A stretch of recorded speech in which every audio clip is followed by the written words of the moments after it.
기독교는 부활의 신앙입니다. 제가 종교라는 말을 쓰지 않는 것이 종교라는 것은 쓰기가 좀 꺼려집니다. 왜냐하면 종교라는 뜻이 인간이 절대자를 향하여 찾아가는 것을 말하는 것이고, 복음이란 하나님께서 인간의 몸을 입으시고 이 땅에 오셔서 우리를 구원하시는 것을 말하는 것이기 때문입니다. 그래서 종교라는 말을 사용하기가 좀 꺼려집니다. 기독교에서 그리스도의 부활이 없다면 정말 아무것도 아닌 것이 됩니다. 그래서 이 시간은 성경 바로보기 이 책을 가지고 16번째 시간으로 그리스도의 부활에 대해서 생각해 보려고 합니다. 예수님의 부활은 예수 그리스도의 교회가 세워지게 된 기초가 되는 사건입니다. 고린도전서 15장 17절과 18절에 보니까 그리스도께서 일으켜지지 아니하셨다면 너희 믿음이 헛되고 너희가 여전히 너희 죄들 가운데 있으며 따라서 그리스도 안에서 잠든 자들도 멸망하였느니라 라고 말씀을 했습니다. 예수님께서 죽은 자들로부터 부활하심으로 그분의 신성은 증명된 것입니다. 예수님은 5번에 걸쳐서 예수님 자신이 십자가에서 처형될 것과 장사될 것, 그리고 죽으신 지 3일 만에 죽은 자들로부터 다시 일어나실 것을 말씀하셨습니다. 그 말씀이 마태복음 12장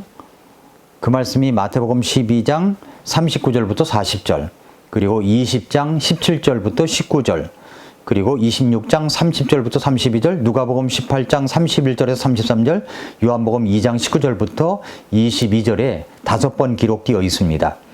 만일 예수님께서 부활하시지 않았다면 우리는 그분께서 주장하신 것이 사실인지 아닌지 알지 못했을 것입니다.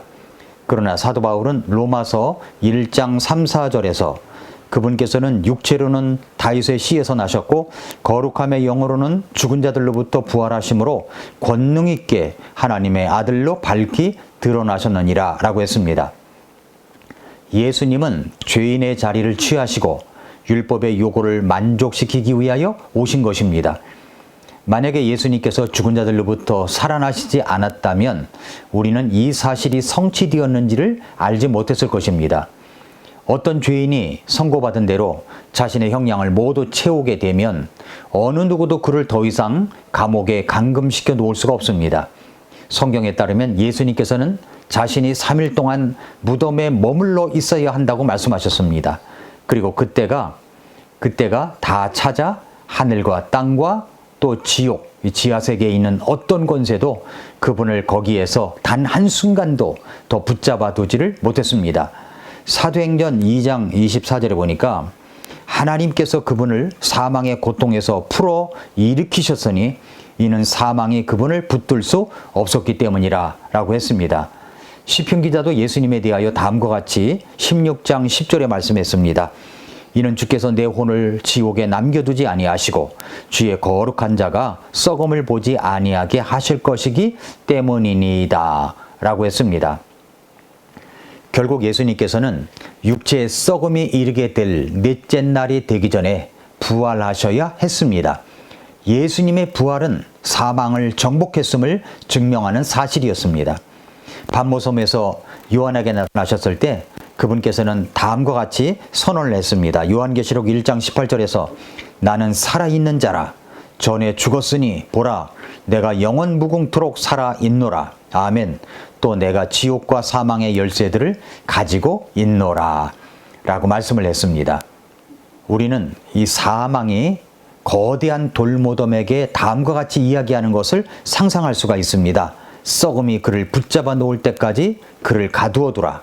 만일 그가 밖으로 나오게 된다면 지옥의 벽에 구멍을 낼 것이고 그 구멍을 통해서 지옥의 모든 포로들이 다 빠져나올 것이기 때문이다 라고요. 그러나 사망은 결코 그리스도를 사로잡아 두지 못했습니다.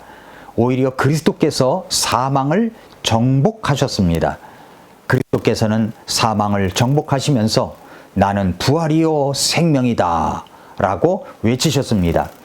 예수님께서 죽은 자들로부터 살아나셨을 때 그분은 사망을 패하시고 생명과 그리고 죽지 아니함을 밝히 드러내신 것입니다.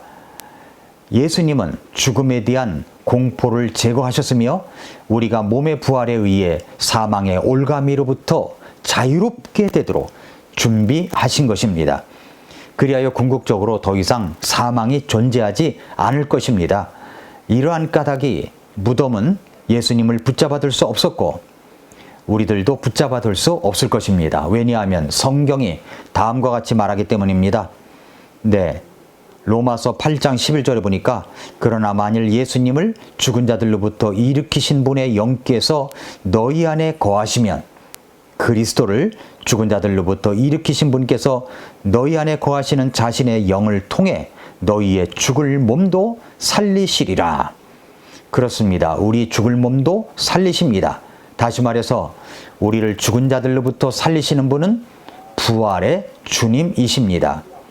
여러분 이 사실을 믿으십니까?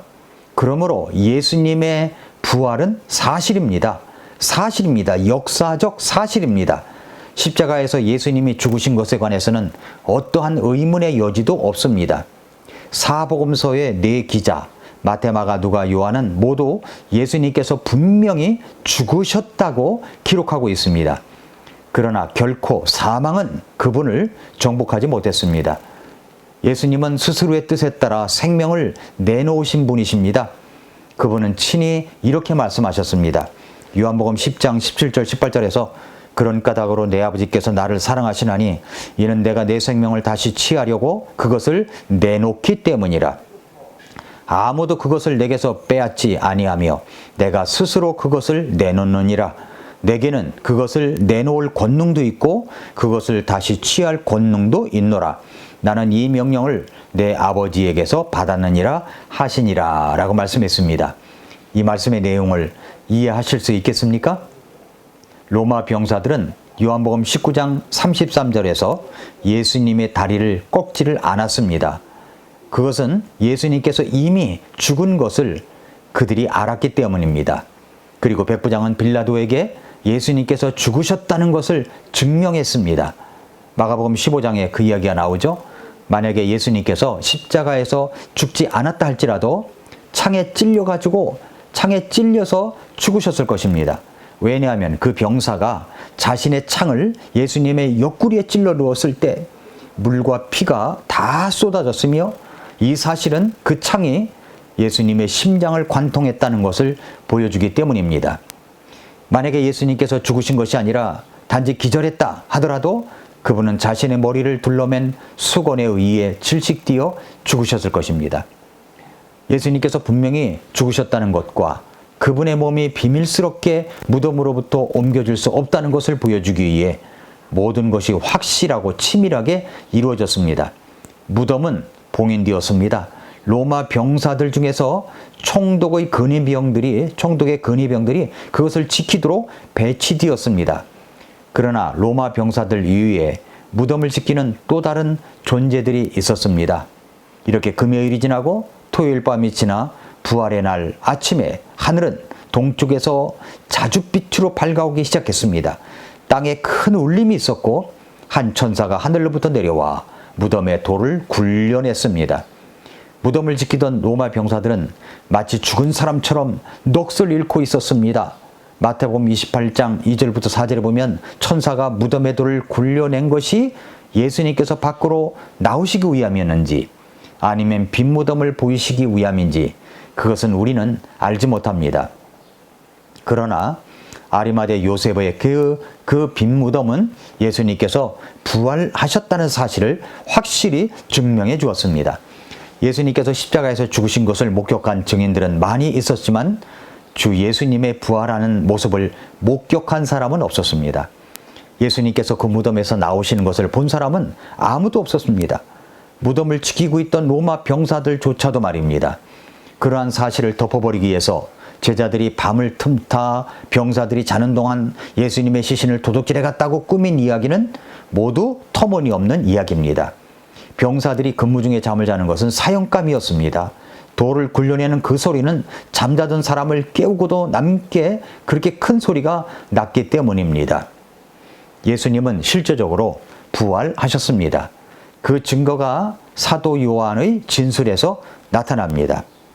요한복음 20장 6절부터 7절에 보니까 그 뒤 시몬 베드로가 그를 따라와서 돌무덤에 들어가 보니 아마포가 놓여 있고 또 그분의 머리를 감쌌던 수건은 아마포와 함께 놓여 있지 않고 잘 접힌 채 한 곳에 따로 놓여 있더라 라고 했습니다.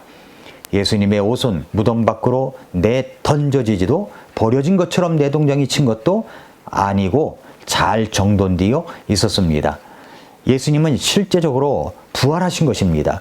예수님은 부활하신 날에 5번 제자들에게 나타나셨습니다. 가장 먼저는 막달라 마리아에게, 그 다음은 여인들에게, 그 다음은 베드로, 그 다음은 늦은 오후에 엠마오로 가는 2 제자에게, 다락방에 있는 여러 명의 제자들에게 나타나셨습니다. 그리고 나중에 주님은 갈릴리 해변에서 7 제자들에게, 그리고 야고보에게, 그리고 40일 동안 제자들과 함께 계신 뒤에 올리브산에서 제자들이 보는 앞에서 하늘로 올라가셨습니다.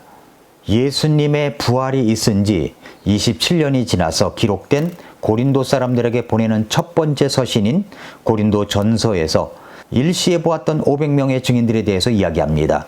이것은 예수님께서 부활하셨다는 사실에 충분한 이유가 되는 것입니다. 그리고 계속되는 말씀을 보면은 게바에게, 12사대에게, 500의 형제들에게 한 번에 보이셨습니다. 이 말씀에서 중요한 것은 예수님은 우리의 죄들로 인해 묻히셨다가 다시 일어나셨다는 사실입니다. 사랑하는 성도 여러분, 애청자 여러분, 예수님은 나의 죄 때문에 죽으셨고 장사 지내셨고 부활하셨습니다. 우리는 부활의 그 주님을 믿고 구원받은 하나님의 자녀들입니다. 그 사랑과 은혜에 감사해서 남은 인생 주님을 위하여, 주님의 몸된 교회를 위하여 섬기고 봉사하고 이웃들을 주님께로 인도하며 구원받게 하는 일들, 세계 선교를 감당하는 일들이 더 많아지기를 축복합니다. 다음 시간엔 부활의 종류에 대해서 나누겠습니다. 오늘도 미라클 모닝입니다.